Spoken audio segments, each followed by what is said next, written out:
Diba, baby? Kumusta? Pakita ka na, baby. Ha? Magpakita ka na. Pangalan mo, baby? Wait lang po. Nandito kasi ako sa trabaho. Aw. Ano pong pangalan ninyo? Pero, Pangalan mo? Babe po. Babe. Babe. Hi, babe. Yes po. Hello. Kamusta ka na, babe? Good evening. Opo. Saan si babe ngayon? Nandito pa ako sa sa Saudi. Ay, nasa Saudi si babe. Yes. Ilang taon ka na, babe? 34 po. Ilang taon ka na dyan sa Saudi, babe? 2 years po mahigit. Oo. Hindi ka pa umuwi ng Pilipinas para mag-change oil? Malapit na po. Okay. Ilang years po yung kontrata mo? Nagpa-extend ka? Nag-extend ako ng bali naghihintay na lang ng ng ng flight. Pauwi ng Pilipinas? Yes po. Nung umalis ka po dito sa Pilipinas, meron ka pa hong asawa? Bali, hiwalay na kami ng asawa ko, matagal na. Bago ka Yung pumunta? papa ng anak ko. Bago ka pumunta Pero dyan? nagkaroon naman ako ng boyfriend. Kakahiwalay lang namin siguro mga September siguro yun. Basta mag-iisang taon na siguro.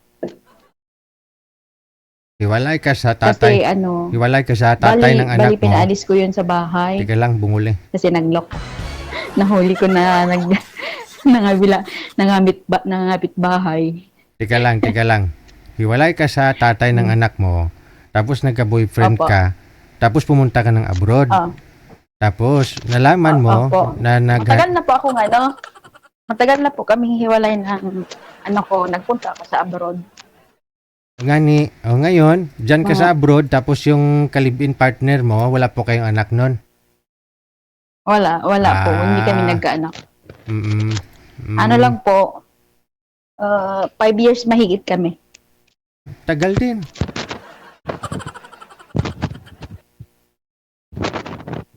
Wala ka ng busis. Pakiangat ng cellphone, madam, wag mo igalaw. Para marinig ka namin. Kasi may lumalabas siyang yung Gemini, tapos nawawala siya. Ay, sa cellphone mo siguro Yung Gemini, hindi ko matanggal-tanggal, hindi ma-off. Okay. Dahil mag-iisang taon na rin po kayong hiwalay sa boyfriend, sa ka-live-in partner mo. Naghahanap ka po ngayon ng ng mauwian. Naghahanap ako ng magiging forever ko, yung totoo na talaga. Yung totoong forever na. Paano mo masasabing forever? Kasi dati siguro sa 5 years mong 5 years kayo ng ka-live-in mo na yun, siguro naisip mo kayo na talaga, no? Pero mantong pa rin sa hiwalayan. Opo, hindi na ako na magkahiwalay kami. Kasi kahit anong away namin noon, nagkakabalikan kami. Pero yung time na nalaman ko na taga doon lang, magkalapit lang sa bahay. Pinauwi ko siya sa amin. Lapit lang sa bahay namin, magkatabi lang talaga. Yung pinapagawa namin na bahay, sa likod lang sila. Ng babae? Yung nahuli ko na ganun, parang halos magbigti na ako. Kasi sinong nakahuli? Ako. Kasi nasa abroad ka? Sinong nagsumbong sa iyo? Opo. Kasi yung anak ko kasama niya sa bahay, tapos sabi sa akin, "Mama, wala dito si Daddy." Sabi ko, "Saan?" Kasi nag-usap kami noon kanina, mga 9 o'clock, sabi niya matutulog na daw siya kasi maaga bukas, magbibiyahe siya. Sabi ko naman, tulog na yun kanina. Sabi niya, "Wala dito." Sabi niya, "Araw-araw naman, Mama, wala dito si Daddy. Paggabi na, wala na." Akala ko niya nagdadrive siya doon kay Ate Pero sabi ko, "Hindi. Bakit mag-drive yun? Kasi gabi na." Sabi ko, "Gabi na kako, hindi na yun hindi yun magdadrive. Araw lang pag magdadrive siya." Hindi naman alam ng anak ko na nag-aalis pala doon. Doon pala sa babae pumupunta. Doon natutulog. Yung anak mo, yun po yung anak mo dun sa una mong asawa? Opo, kasama niya. Ilan yung anak mo dun sa una? 3 po. So walang question dun, mabait naman, responsable naman siya sa mga daughters, mga mga anak mo, no? Opo. Pero mabait naman yun. Nga lang, may iba pala siyang minamaniho. May ibang minamaniho siya. Ewan ko. Kung ano pa pagkukulang ko sa kanya, bakit naghanap pa? Siyempre malayo ka. Nabihag siguro doon sa babae kasi yung babae wala din asawa. Oo. Ayun, siyempre. Yung asawa niya nasa kulungan. Kaya yun, 8 years, matagal na, parang 8 years na siguro na hiwalay sila. Ng asawa niya. Ng hiwalay. Pero sabi nila, hindi naman daw hiwalay kasi nakakulong lang daw. Ewan ko lang. Now, Pero wala naman yun sa akin kasi kinakapatid ko yun eh. Sabi ko, okay na yun. pinapauwi, Kaysa naman, pinalayas mo na yung ano mo, kalibin partner mo. pinaalis ko na siya doon, tapos doon siya lumipat sa bahay nila. Magkasama na sila, sabi, buntis na daw. Pero ang tagal ko, ang tagal ko rin nakamubuon kasi, syempre, ang tagal-tagal na yung pinagsamahan namin kahit LDR lang, ano lang kami, hiwalay bate. Pero hindi ko akalain na ganyan Ngayon, mangyayari. doon lang ho yung bahay ng babae sa likod ng bahay ninyo, malapit lang. Oo, kasi nung nahuli ko po yun, pinapuntahan ko yun sa mama ko. Nagpumapuntahan mo kako yung boyfriend ko kung talagang nandoon talaga sa babae. Kasi nung pinaalis ko siya, doon talaga yung ano niya, yung Diretso. gamit niya doon niya talaga dinala sa likod namin. Kaya nagtaka na ako doon. Pero hindi siya nag-aamin sa akin. Nag-aamin siya kay mama. Tapos nung pinaalis ko na siya, nawala na siya doon, umamin din siya sa akin na may nakilala na daw siya. Pero yung babae, hindi niya sinasabi. Yung time na pinilit ko si mama, sabi ko, anong talaga mama yung totoo? Kasi iniisip ni mama may sakit ako. Ayaw niya na mag-ano sa akin kasi high blood ako. Sabi ko, tumapaas na yung BP ko sa kakaisip dito sa lalaki na to. Pero yun talaga sabi ni mama, totoo talaga na yun talaga yung karelasyon niya kasi umamin na talaga sa kanya. Tapos, nung papunta na siya doon lumayo sila doon sa amin, may sinend siya sa akin na video. Yun na yung last namin na chat-chat na nag-aano na kami, nagbabangayan na kami, ganito. Sabi niya umalis na daw siya doon. Pero hindi ko alam na magkasama pala sila ng babae na umalis. Pero okay na yun sa akin, sabi ko okay na yun. Pero ang sakit pa rin. Sabi ko ang sakit pa rin kahit ako yung nagpalais sa kanya, talagang ramdam ko yung sakit na parang halos magbigti-bigti ako. Yung sabi niyo po, kinakapatid mo yung yung babae. Yung babae tsaka lalaki kasi ng anak yun ng papa ko sa kasal, kaya kinakapatid ko sila. Yung babae.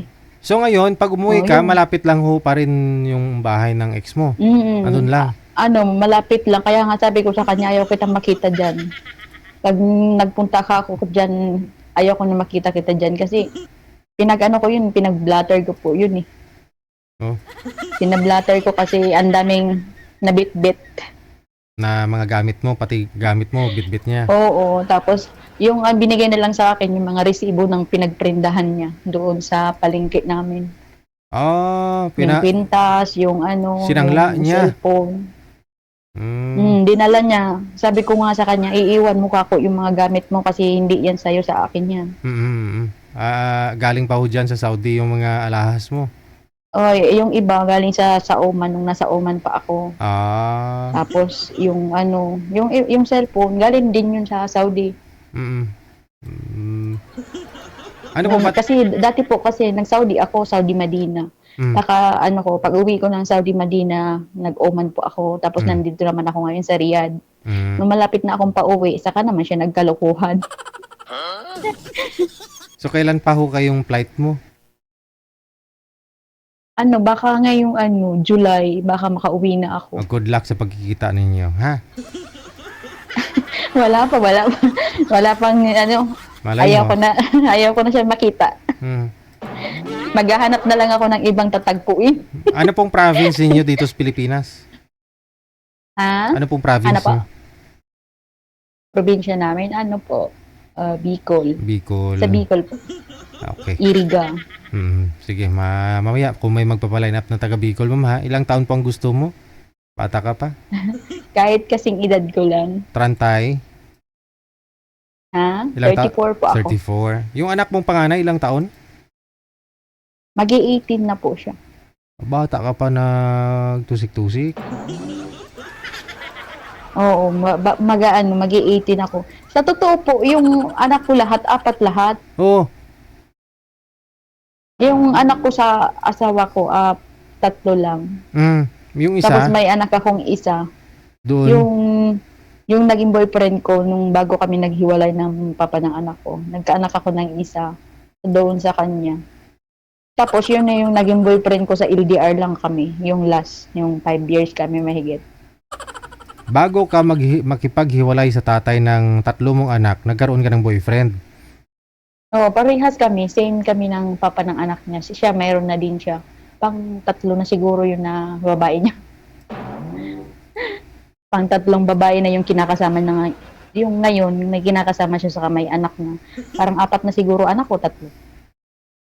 Hindi. Kasi umalis ako dati nung nasa Oman ako, 3 na daw eh.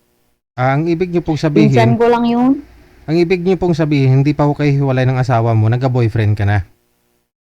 Hindi, hiwalay na kami. Matagal na po kasi kaming hiwalay kasi 14 na yung ano ko, yung bunso ko ngayon. Paghiwalay namin ng anak ng una kong asawa, nagka-boyfriend ako pero hindi kami nagsama. Parang isang beses lang kami nagkatagpo. Isang bisis lang. Nakabuka agad ng isa. Oh, tapos hindi mo na nakita 'yon. Hindi kami kasi nung nag-abroad na ako, nagloko din siya. Yun na yung pinakauna kong pag-abroad. Okay. So, dahil hindi nag-work out, Meron na, nagkaroon hindi pa. siya, Ito po yung kalibin mo, iba rin po to, hindi wala kayong anak dito, no? wala po. Hindi kami nag-live-in, hindi po kami nagsama nun. Yung 5 years. LDR lang kami lagi. Pero nagkita na kami nun nung namatay yung papa ko, umuwi siya sa lugar namin. Nung December, bago pumunta dito. Sabi mo, nandun yung mga anak mo, kasama niya. Oo, nandoon sa amin. Ganito po kasi sir, yung isang anak ko nandoon sa papa niya ngayon. Yung papa niya kasi nung nagkahiwalay kami noon, nakulong siya, nakulong din siya. Tapos nakahanap na rin, paglabas niya nakahanap siya ng ibang na. Pero matagal na kaming hiwalay nung pa lang. Nag-uuntis pa lang ako noon, nakipaghiwalay na ako. Kasi ayaw ng mga magulang ko, yung naging boyfriend ko na yun. Tapos yung ikatlong naging boyfriend ko, yun na yun yung 5 years taga Zamboanga. Taga Pagadian. Okay, sige. Pero wala kaming anak noon yung ikatlong boyfriend ko. Aha. Wala kaming anak. Mm. Yun na yung sinasabi ko na kasama niya yung anak ko doon. Nung pinauwi siya sa amin, doon siya sa bahay namin umuwi. Kasama niya yung anak ko doon. Pero yung mga babae, hindi po niya kasama sa pagtulong sa isang bahay. Paggabi po, nandun sila sa tita niya. Yung lalaki lang kasama niya sa bahay namin. Okay. Sige. So mamaya po ma'am, ikwento mo pa yung iba ma'am ha, para maunawaan po ng mga viewers natin. Kapag meron ka na makakausap. Yun lang naman sir, yun Opo, lang po. Oo. Sige. Tatawag ho ako mamaya kapag meron na po kayong makakausap ha. Sige po. Okay. Thank you. Thank you. Thank you po sir.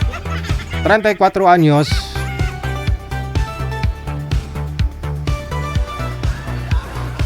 Buti na lang sana kung di ko inalam. Parang naguluhan ako lalo.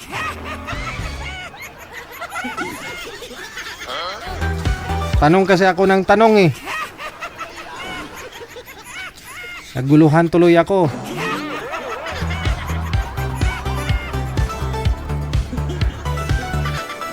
Naguluhan din ba kayo?